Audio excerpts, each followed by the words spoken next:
Hi friends, welcome to the UPSC PCS forum. आज हम bio geography के regarding questions को देखेंगे। इसके पहले हमने क्लाइमेटोलॉजी, ओशनोग्राफी, इन सब चीज़ों को कंप्लीट कर लिया था। और इसके पहले मैं आपको बोलूँगी, प्लीज़ फ्रेंड्स, अगर आपने चैनल को शेयर एंड सब्सक्राइब नहीं किया है तो चैनल को ज़रूर शेयर एंड सब्सक्राइब करें और कमेंट सेक्शन में बताना ना भूलें वीडियो कैसा लगा। साथ ही साथ आप हमारे Telegram channel UPSC PCS forum को भी ज्वाइन कर सकते हैं। वहाँ पे द हिंदू और इंडियन एक्सप्रेस के जो इंपॉर्टेंट आर्टिकल्स होते हैं वो शेयर किए जाते हैं। तो चलिए स्टार्ट करते हैं आज सॉइल से। और इसमें पहला क्वेश्चन है, which of the following statement is are correct about the soil formation. तो सॉइल फॉर्मेशन के रिगार्डिंग कौन सा स्टेटमेंट जो है वो करेक्ट है, ये हमें बताना है। तो weather material of rock is the most important input for soil formation. Humus is formed in the soil by dead remains of plants and animals. Bacteria, lichen and mosses are responsible for the formation of the soil. हमें बताना है यहाँ पे कौन सा statement जो है वो करेक्ट है रिगार्डिंग द सॉइल फॉर्मेशन।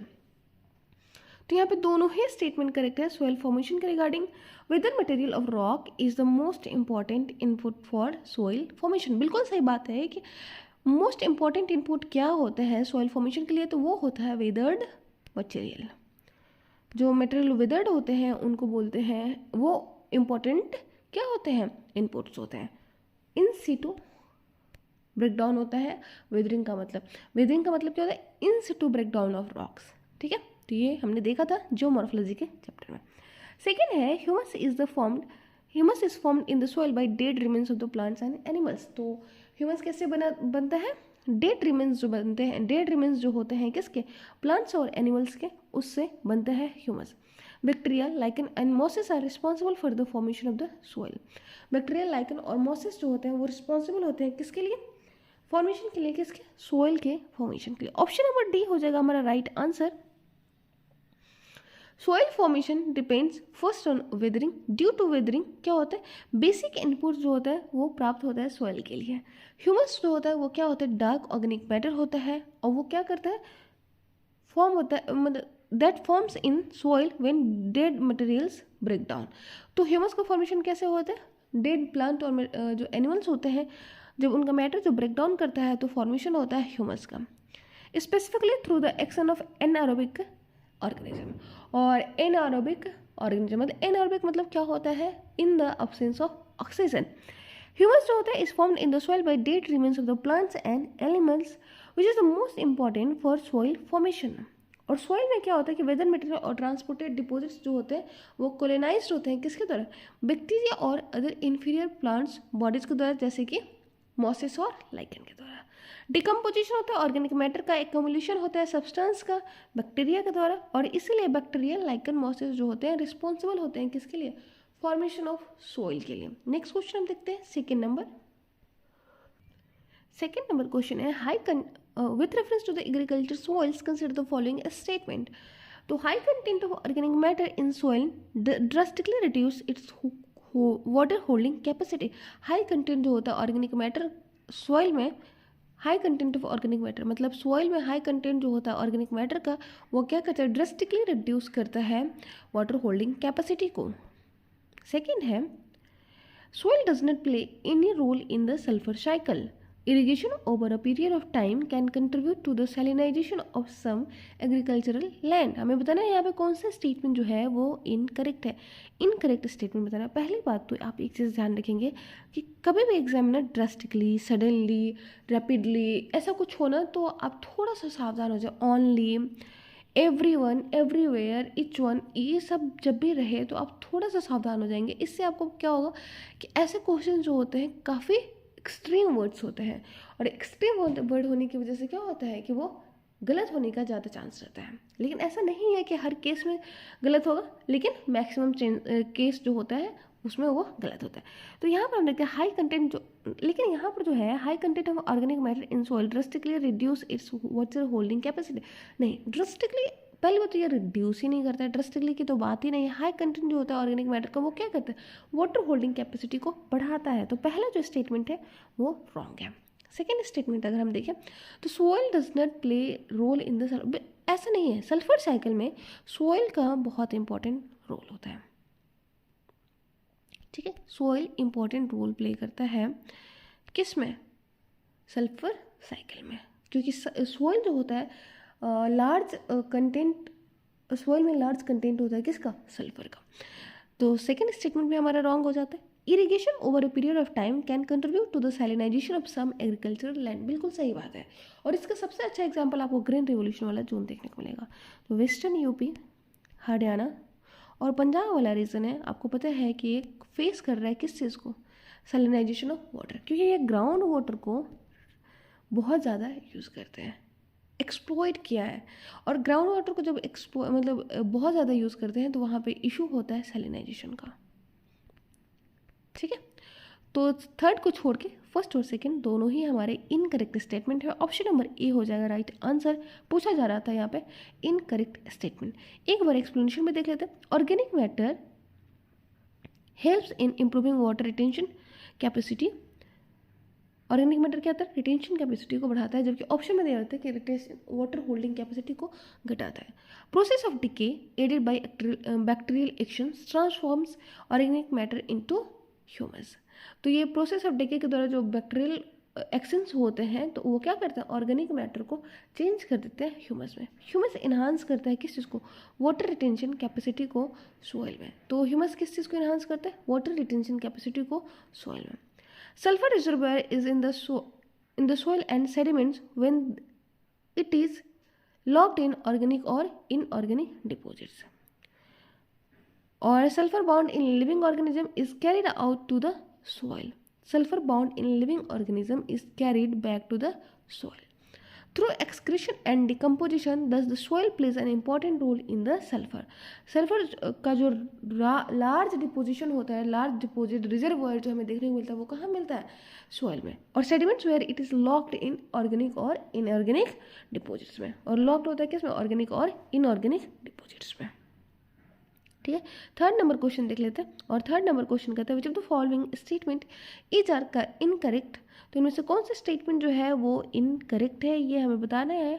तो पहला स्टेटमेंट है इसमें, residual soils are formed by in situ disintegration of the parent material. Minerals and chemical composition of the parent material influence the type of soil formed. Texture and structure of parent material have no influence on the type of soil formed. हमें बताना है यहाँ पे कौन सा statement जो है वो इनकरेक्ट है। पहला स्टेटमेंट तो करेक्ट है कि रेसिडुअल सोइल जो होता है वो कैसे होता है, इन सिटू डिसइंटीग्रेशन जो होता है पेरेंट मटेरियल्स का, उससे रेसिडुअल सोइल का फॉर्मेशन होता है, बिल्कुल सही बात है। मिनरल्स एंड केमिकल कंपोजिशन जो होता है पेरेंट मटेरियल्स का वो इन्फ्लुएंस करता है सोइल के फॉर्मेशन पे, बिल्कुल सही बात है। टेक्सचर और स्ट्रक्चर का पेरेंट मटेरियल पे बहुत ज़्यादा इंपॉर्टेंस रोल होता है, बहुत ज़्यादा रोल होता है, इन्फ्लुएंस करता है ये सोइल के फॉर्मेशन में। तो थर्ड स्टेटमेंट जो है वो हमारा रॉन्ग है। पेरेंट मटेरियल जो होता है वो पैसिव कंट्रोल करता है किस पे, सोइल के फॉर्मेशन में। ध्यान रखेंगे कि पैसिव कंट्रोल और एक्टिव कंट्रोल का होता है। बायोज्योग्राफी में मैंने डिटेल वीडियो में काफ़ी अच्छे से बताया हुआ, अगर आपने नहीं देखा है तो आप जाके ज़रूर देख सकते हैं, वहाँ पर आपको कंसेप्ट की क्लैरिटी अच्छे से होगी। तो पेरेंट मटेरियल क्या करते हैं, पैसिव कंट्रोल करते हैं सोइल के फॉर्मेशन में। पेरेंट मटेरियल जो होते हैं कैन बी इन सिटू और ऑन साइट। इन सिटू और ऑन साइट का मतलब क्या होता है, एट द सेम प्लेस, जहाँ पे उसके पेरेंट मटेरियल्स होते हैं वो सेम प्लेस पे, ठीक है। और ट्रांसपोर्टेड मटेरियल्स के द्वारा भी ये अफेक्ट करता है। Soil formation depends upon the texture और स्ट्रक्चर एज वेल मिनरल और chemical composition of rock debris and deposition. बिल्कुल टेक्सचर, स्ट्रक्चर, उसके बाद rock debris, mineral chemical composition पे डिपेंड करता है सॉइल का फॉर्मेशन। 4 नंबर क्वेश्चन देख लेते हैं। कंसिडर द फॉलोइंग स्टेटमेंट हमें कंसिडर करना है। The content of organic matter in soil is dependent upon the type of slopes. The region with wet climate components such as calcium, sodium, magnesium and silica are removed from the soil. In dry climate soil usually forms hard pans. हमें बताना है यहाँ पे कौन सा statement जो है वो करेक्ट है। पहला स्टेटमेंट है कि the content of organic matter in a soil is dependent upon the type of the slope. बिल्कुल, स्लोप है बहुत जेंटल स्लोप रहेगा तो सोइल का जो ऑर्गेनिक मैटर कंटेंट होगा वो हाई होगा। लेकिन अगर स्लोप जो है हमारा स्टीप होगा तब ऑर्गेनिक मैटर का जो कंटेंट होगा वो लो होगा, इसीलिए पहला स्टेटमेंट तो बिल्कुल सही है। सेकेंड स्टेटमेंट देखते हैं कि in region with wet climate components such as calcium, sodium, magnesium and silica are removed from the soil. ये भी करेक्ट बात है, और इसके रिगार्डिंग मैंने डिटेल वीडियो में अच्छे से समझाया कि कैसे जब सब कुछ लीचिंग क्या होता है, लीचिंग से क्या होता है, उसके ऊपर सॉइल का क्या फर्क, जैसे लेटराइट सॉइल्स होते हैं वो क्या किस टाइप के सॉइल्स होते हैं, एलुवियल सॉइल कैसे सॉइल्स होते हैं, ब्लैक सॉइल का क्या होता है कंटेंट, ठीक है। तो ये सब मैंने बहुत अच्छे, तराई सॉइल ही इंडिया के एकमात्र सॉइल जिसमें नाइट्रोजन पाया जाता है, नाइट्रोजन रिच सॉइल होता है। तो ये सब काफ़ी डिस्कस किया हुआ है, काफ़ी अच्छे से डिस्कस किया हुआ है, आप जाके ज़रूर डिटेल वीडियो देखेंगे। फर्स्ट, सेकंड और थर्ड यहाँ पे तीनों ही स्टेटमेंट करेक्ट है। ड्राई क्लाइमेट्स में सॉइल यूजुअली किस चीज़ का फॉर्मेशन करता है, हार्ड पैन। वहाँ पर क्या होता है कि जो सॉल्ट पार्टिकल्स होते हैं वो यहाँ पे आ जाते हैं और ये फॉर्मेशन करते हैं हार्ड पैन्स का। तो ऑल द गिवन स्टेटमेंट जो है वो करेक्ट है। Gentle slope where erosion is slow और and percolation of water is good, soil formation is very favourable. तो जेंटल स्लोप पे सॉइल का फॉर्मेशन जो होता है वो काफ़ी फेवरेबल होता है। सॉइल ओवर दैट एरियाज में डेवलप अ थिक लेयर, और वहाँ पे सॉइल जो है वो डेवलप करता है थिक लेयर ऑफ क्ले को with good accumulation of organic matter giving the soil dark colour. और ये क्या करता है, सॉइल को डार्क कलर देता है। Wet climate in equatorial rainy areas with high rainfall not only calcium, sodium, magnesium, potassium but also major part of silica is removed. Major part of silica remove हो जाता है, ठीक है। Ferrous और aluminium को रखते हैं और इससे फॉर्मेशन होता है किसका, लिथेराइट यानी लिच्ड सॉइल का, ठीक है। ड्राई क्लाइमेट में क्या होता है, हाई टेम्परेचर होता है, इवापोरेशन भी बहुत ज़्यादा हाई होता है और इवापोरेशन प्रेसिपिटेशन को एक्सीड कर देता है, मतलब इवेपोरेशन जो है वो प्रेसिपिटेशन से ज़्यादा होता है। और इसकी वजह से तो कैपिलरी एक्शंस होता है, और कैपिलरी एक्शन के जो सॉल्ट पार्टिकल होते हैं वो कहाँ पे रहते हैं, सरफेस लेयर पे, और इसकी वजह से हार्ड पेन का क्रिएशन होता है। The water evaporates living behind the salts in the soil, such salts form the crust in the soil known as hard pans. Fifth number question देख लेते हैं, consider the following assertion and reason and choose the correct code. Soil in tundra region contain largely mechanically broken material, whereas soil in tropical region have deep profile. Regions with high temperature have higher chemical activity and region with very low temperature have very low chemical activity. हमें बताना है यहाँ पे कौन सा statement जो है वो करेक्ट है। पहला स्टेटमेंट है कि सोइल जो टुंड्रा रीजन के होता है, टुंड्रा मतलब पोलर रीजन का, ठीक है, ये ध्यान में रखेंगे कि वो क्या कंटेन करता है, वो मैकेनिकली ब्रोकन मटेरियल कंटेन कर, where soil in tropical region have deep profile. तो जो ट्रॉपिकल रीजन होता है वहाँ पे डीप प्रोफाइल होता है, डीप प्रोफाइल होता है सॉइल्स का। क्यों डीप प्रोफाइल, क्योंकि यहाँ पर डिपोजिशन लीचिंग जो होता है, मतलब डिपोजिशन ह्यूमस का फॉर्मेशन बहुत ज़्यादा फास्ट होता है और कंटिन्यू होता है, जबकि जो टुंड्रा रीजन में है वहाँ पे ये प्रोसेस जो होता है वो काफ़ी स्लो होता है। रीजन्स विथ हाई टेम्परेचर है higher chemical activity and region with very low temperature है वेरी लो केमिकल एक्टिविटी, और ये बिल्कुल सही रीज़न है। इसीलिए एसेशन और रीजन दोनों ही यहाँ पे करेक्ट है, और रीजन जो है वो करेक्ट एक्सप्लेनेशन बताता है किसका, रीजन को। ऑप्शन नंबर ए हो जाएगा राइट आंसर। देखते हैं एक बार एक्सप्लेनेशन को। तो temperature affect the rate of chemical and physical and biological reaction in the soil. तो टेम्परेचर क्या अफेक्ट करता है, रेट जो होता है chemical physical and biological reaction जो होता है सॉइल्स में उसको अफेक्ट करता है। और with the increase in soil temperature the rate of decomposition of organic matter by chemical reaction and decomposing organism increases. With the decrease in the soil temperature the rate of decomposition होता है जो decrease कर जाता है, और वो decrease करता है डिकम्पोजिंग ऑर्गेनिज्म को, ठीक है। That's why tropical soils with higher temperature show deeper profiles and frozen tundra region. Soil जो कंटेन करता है लार्जली मैकेनिकली ब्रोकन मटेरियल्स को। 6 नंबर क्वेश्चन देख लेते हैं, which of the following statement is are correct. इनमें से कौन सा स्टेटमेंट जो है वो करेक्ट है। यहाँ पे पूछा है इल्यूविएशन और इल्यूविएशन के बीच का डिफरेंस है। तो eluviation is downward transportation of soil components with the help of water, जबकि इल्यूविएशन जो होता है deposition of components in the lower layer of the soil. हमें बताना है यहाँ पे कौन सा स्टेटमेंट जो है वो करेक्ट है। इसको मैंने बहुत अच्छे से फिगर में बताया कि इल्यूविएशन क्या होता है, ये एक्चुअली इल्यूविएशन होता है और ये एक्चुअली इल्यूविएशन होता है। तो ये दोनों में क्या अंतर है? इल्यूविएशन डाउनवर्ड ट्रांसपोर्टेशन ऑफ सॉइल होता है, बिल्कुल, ये बिल्कुल सही बात है, with the help of water. Water के साथ जो ट्रांसपोर्टेशन होता है सॉइल पार्टिकल्स का, कंपोनेंट्स का, उसको हम बोलते हैं इल्यूविएशन। और illuviation is the deposition of components in the lower layer of the soil. ठीक है, तो दोनों ही स्टेटमेंट हमारे यहाँ पे करेक्ट हो जाते हैं। ऑप्शन नंबर सी हो जाएगा राइट आंसर। अगर दोनों के बीच का डिफरेंस जानना है तो आप जाके डिटेल वीडियो को बहुत अच्छे से चेक कर सकते हैं, वहाँ पे मैंने बहुत अच्छे से अंतर को समझाया हुआ है। प्रेसिपिटेशन जो होते हैं क्या करते हैं, देते हैं soil it's moisture content which makes the chemical and biological activities possible. तो केमिकल और बायोलॉजिकल एक्टिविटीज में हेल्प के में इंपॉर्टेंट रोल किसका प्ले होता है? वो होता है प्रेसिपिटेशन का। एक्सेस ऑफ वाटर हेल्प क्या करते हैं? डाउनवर्ड ट्रांसपोर्टेशन करता है किसका? सॉइल कंपोनेंट का। और and deposit the same down below from the water,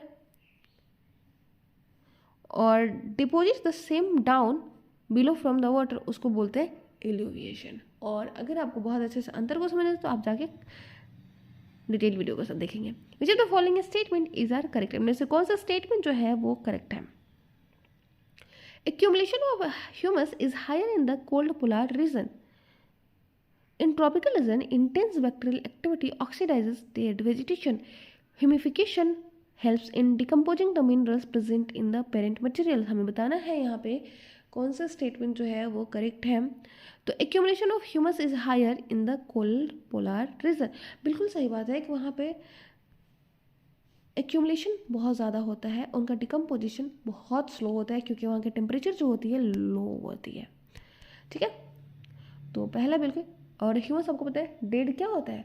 dead organic animal और प्लांट पार्टिकल्स होते हैं। दूसरा, in tropical intense bacterial activity होती है क्योंकि वहाँ पे हाई टेम्परेचर होगा, और हाई टेम्परेचर प्रमोट करता है किसको? इंटेंस बैक्टीरियल एक्टिविटी को, ऑक्सीडाइज करता है डेड वेजिटेशन को। Humification helps in decomposing the mineral present in the parent material. और ह्यूमिफिकेशन किस चीज़ को हेल्प करता है? और जो मिनरल्स होते हैं पेरेंट मटेरियल में, उनको डिकम्पोज करने में ह्यूमिफिकेशन का इंपॉर्टेंट रोल होता है। तो ऑप्शन नंबर डी हो जाएगा राइट आंसर। देख लेते हैं एक बार एक्सप्लेनेशन भी। तो intensity of bacterial activity is responsible for difference between soils of cold and warm climate. तो इंटेंसिटी जो बैक्टीरियल एक्टिविटी की होती है वो रिस्पॉन्सिबल होता है किसके लिए? Difference between the soil and soils of cold और वार्म क्लाइमेट्स का, क्योंकि कहाँ पर किसका बैक्टीरियल एक्टिविटी जो है वो ज़्यादा है। तो आपको पता है कि जो कोल्ड क्लाइमेट्स होते हैं वहाँ पे कम होता है, जो वार्म क्लाइमेट होते हैं वहाँ पे ज़्यादा होता है। Humus accumulates in cold climate as bacterial activity जो होता है वहाँ पे स्लो होता है, और इसीलिए जो ह्यूमस होता है वो एक्यूमुलेट हो जाता है, जमा हो जाता है कहाँ पे? कोल्ड क्लाइमेट में। With undecomposed organic matter because of low bacterial activity, layers of peat develop in subarctic and tundra climate. और लेयर्स जो होता है पीट का डेवलप हो जाता है कहाँ पे? सब आर्कटिक और टुंड्रा क्लाइमेट में। ह्यूमिड रीजन में क्या होता है कि ट्रॉपिकल और इक्वेटोरियल क्लाइमेट जो होते हैं, और बैक्टीरियल ग्रोथ एंड एक्शन जो होता है वो काफ़ी इंटेंस होता है क्योंकि यहाँ पर टेम्परेचर जो होता है वो काफ़ी ज़्यादा होता है। And dead vegetation is rapid, और जो डेड वेजिटेशन होते हैं वो रैपिडली ऑक्सीडाइज करते हैं और बहुत कम लो ह्यूमस कंटेंट को लीव करते हैं। ठीक है, In the process of humification, organic matter are transformed into organic polymer। और इसमें क्या होता है ह्यूमिफिकेशन के प्रोसेस में कि ऑर्गेनिक जो मैटर होते हैं वो ट्रांसफर हो जाते हैं किसमें? ऑर्गेनिक पॉलीमर में, which are stable and cannot be decompose further by the organism and remain as humus. और रिमेन कैसे रहते हैं? ह्यूमस के रूप में। Humification help in decomposing the mineral present in the parent material. Next question देख लेते हैं, 8 नंबर क्वेश्चन देख लेते हैं। कंसिडर द फॉलोइंग स्टेटमेंट, और ये स्टेटमेंट हमें देखना है और बताना है कि parent material influence the soil formation through their mineralogical composition, their texture and stratification. The length of time the soil forming process operate determines maturation of soils and profile development. Climate and temperature affect the rate of chemical, physical and biological reaction in the soil। हमें बताना है यहाँ पे कौन सा statement जो है वो इनकरेक्ट है। इनकरेक्ट स्टेटमेंट हमें बताना है। तो पहला स्टेटमेंट जो है वो बिल्कुल करेक्ट है कि पेरेंट मटेरियल का बहुत इंपॉर्टेंट रोल होता है किसके? सोइल के फॉर्मेशन में। उनका मिनरल कंपोजिशन क्या है, उनका टेक्सचर कैसा होगा, उनका स्ट्रेटिफिकेशन कैसा होगा, ये सब का रोल सब रोल जो है वो पेरेंट मटेरियल के द्वारा प्ले किया जाता है। लेंथ ऑफ जो टाइम होता है सॉइल फॉर्मिंग प्रोसेस का, उसके ऑपरेशन का डिटरमाइन करता है उसके मैच्योरेशन ऑफ सॉइल्स और प्रोफाइल डेवलपमेंट का। बिल्कुल ये भी सही है। क्लाइमेट और टेम्परेचर जो है वो अफेक्ट करता है रेट ऑफ केमिकल, फिजिकल और biological reaction in the soil. तो क्लाइमेट और टेम्परेचर जो है वो किस चीज़ को अफेक्ट करता है, वो अफेक्ट करता है केमिकल, फिजिकल और बायोलॉजिकल रिएक्शन को। तीनों ही स्टेटमेंट यहाँ पे करेक्ट है, कोई भी स्टेटमेंट जो है वो इनकरेक्ट नहीं है। नन ऑफ द अबव जो हो जाएगा हमारा राइट आंसर हो जाएगा। और जैसे कि मैंने बताया पेरेंट मटेरियल जो होता है वो पैसिव कंट्रोलर होता है सॉइल के फॉर्मेशन में। ये इन्फ्लुएंस करते हैं पेरेंट मटेरियल सॉइल का फॉर्मेशन कैसे, मिनरलोजिकल कंपोजिशन कैसा है, उसका टेक्सचर कैसा है, उसका स्ट्रेटिफिकेशन कैसा है। दूसरा है टाइम। टाइम में इंपॉर्टेंट कंट्रोलिंग फैक्टर है। और टाइम कैसे इंपॉर्टेंट रोल प्ले करता है, लेंथ ऑफ जो टाइम होगा वो उसकी सॉइल की मैच्योरिटी को डिसाइड करता है, उसकी प्रोफाइल कैसी होगी इस बात को डिफाइन करता है। Soil become mature and thick, जब सॉइल फॉर्मिंग जो प्रोसेस होगा वो काफ़ी लॉन्ग टाइम तक होगा। ठीक है। क्लाइमेट एंड टेम्परेचर जो है वो भी अफेक्ट करता है किस चीज़ को, रेट जो केमिकल, फिजिकल और बायोलॉजिकल रिएक्शन का सॉइल्स में। और इन जैसे ही सॉइल्स का जो टेम्परेचर होगा वो इंक्रीज होगा, रेट ऑफ डिकम्पोजिशन जो होगा ऑर्गेनिक मैटर का और ह्यूमस का फॉर्मेशन का वो ज़्यादा होगा। ठीक है। 9th नंबर क्वेश्चन देख लेते हैं। और 9th नंबर क्वेश्चन कहता है कि the following pair of soil horizon and it's description is correctly matched. तो इनमें से कौन सा जो पेयर है वो करेक्टली मैच्ड है रिगार्डिंग द सॉइल डिस्क्रिप्शन। और यहाँ पे हम सॉइल होराइजन की बात कर रहे हैं। ए बी सी होराइजन होते हैं सॉइल का। तो होराइजन मतलब एक टाइप का लेयर ही होता है। तो ए लेयर जो होता है वो अपर लेयर को बताता है, होराइजन भी किसको बताता है, अनवेदर्ड पेरेंट रॉक को, होराइजन सी वेदर्ड पेरेंट रॉक को। हमें बताना है यहाँ पे कौन सा स्टेटमेंट जो है वो करेक्ट है। तो यहाँ पर होराइजन ए जो है वो बिल्कुल upper layer of the soil को होता है। Horizon B unweathered parent rocks नहीं होता है, इसीलिए ये हमारा रॉन्ग है। होराइजन सी वेदर्ड पेरेंट रॉक को बताता है। तो ए और सी जो है यहाँ पे करेक्ट है, ऑप्शन नंबर डी हो जाएगा राइट आंसर। अगर हम इसके एक्सप्लेनेशन की बात करें तो यहाँ पे है कि होराइजन ए जो होता है वो टॉप लेयर होता है, टॉप लेयर होता है सॉइल का जिसको अपर लेयर भी कहते हैं। और ये मिनरल सॉइल होता है। ये लेयर कंटेन करता है डार्क डिकम्पोज ऑर्गेनिक मैटर को। तो ध्यान रखेंगे कि अपर लेयर जो होता है होराइजन ए जो होता है वो कंटेन करता है डार्क ऑर्गेनिक मैटर को जिसको ह्यूमस कहते हैं। होराइजन सी क्या होता है, जोन ऑफ लिटिल और नो ह्यूमस एक्यूमुलेशन। होराइजन सी पे क्या होता है कि वो जो जोन होता है जहाँ पे ह्यूमस का जो कंटेंट जो होता है वो बहुत कम होता है और सॉइल स्ट्रक्चर का जो डेवलपमेंट होता है वो बहुत कम होता है। ठीक है। The horizon C is often compose of unconsolidated parent rock होता है, अनकंसोलिडेटेड पेरेंट रॉक होता है from which the A and B horizon जो होता है हैव फॉर्म्ड। जिसकी तरह जो अनकंसोलिडेटेड रॉक मटेरियल है जिसके द्वारा किसका फॉर्मेशन हुआ, ए और होराइजन बी का फॉर्मेशन हुआ। In the definition of USA department of agriculture in which horizon C is described as weathered parent material. और होराइजन सी को वेदर्ड पेरेंट मटेरियल कहते हैं। होराइजन बी जो होता है वो रेफर्ड एज ए सब सॉइल, ये सब सॉइल होता है। और यहाँ पर क्या होता है कि जोन ऑफ एक्यूमुलेशन होता है जब रेन वाटर जो है परकोलेशन के द्वारा जब यहाँ पे पार्टिकल्स जो होते हैं वो जमा होते हैं। Soil has lost material from the above, it has precipitated within the horizon B. और जब ये अपर लेयर लिस्ट हो जाता है तो ये प्रेसिपिटेट होता है, कौन सा, second layer. It has precipitated within the horizon B और the material may have be weathered in place. 10th number question देख रहे थे, जब the following statement is are correct. इनमें से कौन सा स्टेटमेंट जो है वो करेक्ट है। Loamy soils are the best soil for plant growth, clay soils are most easy to plough, clay soil is less water retentive than sandy soil. हमें बताना है यहाँ पे कौन सा स्टेटमेंट जो है वो करेक्ट है। तो ध्यान रखेंगे कि सॉइल जो होता है क्लेई सॉइल, लोमी सॉइल और सिल्टी सॉइल, ये सैंडी सॉइल, क्ले, सैंडी और सिल्टी। और इनका टेक्सचर जो है वो धीरे धीरे घटता जाता है ऐसे। सैंडी का सबसे ज़्यादा होता है, सिल्टी का उससे कम होता है और क्लेई का सबसे कम होता है।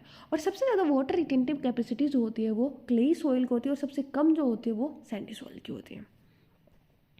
तो अगर हम इस स्टेटमेंट को देखें तो लोमी सॉइल जो होता है और तीनों के मिक्सचर से बनता है लोमी सॉइल, और ये एक बेस्ट सॉइल माना जाता है किसके लिए? प्लांट्स के ग्रोथ के लिए। पहला स्टेटमेंट तो बिल्कुल करेक्ट है। Clay soil are the most easy to play, नहीं ये बहुत टफ होता है क्योंकि इसका जो टेक्सचर होता है ना बहुत स्मॉल होता है और इसकी वाटर रिटेंटिव कैपेसिटी जो होती है बहुत ज़्यादा होती है। ये दोनों ही स्टेटमेंट जो है वो रॉन्ग है। ऑप्शन नंबर ए हो जाएगा हमारा राइट आंसर। तो लोमी सॉइल जो होता है बेस्ट सॉइल होता है क्योंकि ये मिक्सचर होता है किसका? सैंडी, क्ले और सिल्टी सॉइल्स का, और ये प्रोवाइड करता है डिजायरेबल कैरेक्टरिस्टिक्स को। Perfect amount of each type of soil, humus जो होता है नेसेसरी होता है किसके लिए? मतलब इसमें परफेक्ट अमाउंट रहता है इच टाइप ऑफ सॉइल और ह्यूमस का, जो कि इंपॉर्टेंट रोल प्ले करता है प्लांट्स के ग्रोथ में। ठीक है, जो क्लेई सॉइल होता है उनको डिफिकल्ट होता है प्लॉ करना। It has very less gap, क्योंकि उनके पार्टिकल्स के बीच में जो गैप होती है वो बहुत कम होती है। And the particles are packed very close to each other, और पार्टिकल्स जो होते हैं एक दूसरे से बहुत क्लोजली पैक्ड होता है। The soil's ability to retain water is strongly related to the particle size, और सॉइल के जो वाटर रिटेन करने की जो कैपेसिटी होती है वो डिपेंड करती है पार्टिकल्स के साइज के ऊपर। ठीक है, water molecules hold more tightly to the fine particles of clay soil than the coarser soil, और जो क्लेई सॉइल्स होते हैं उनकी जो कैपेसिटी होती है वाटर रिटेन करने की वो बहुत ज़्यादा होती है कोर्सल सॉइल के कंपैरिजन में। So clay soil generally retain more water than the sandy soil, और क्लेई सॉइल जो होता है जनरली रिटेन करते हैं मोर वाटर को देन द सैंडी सॉइल्स।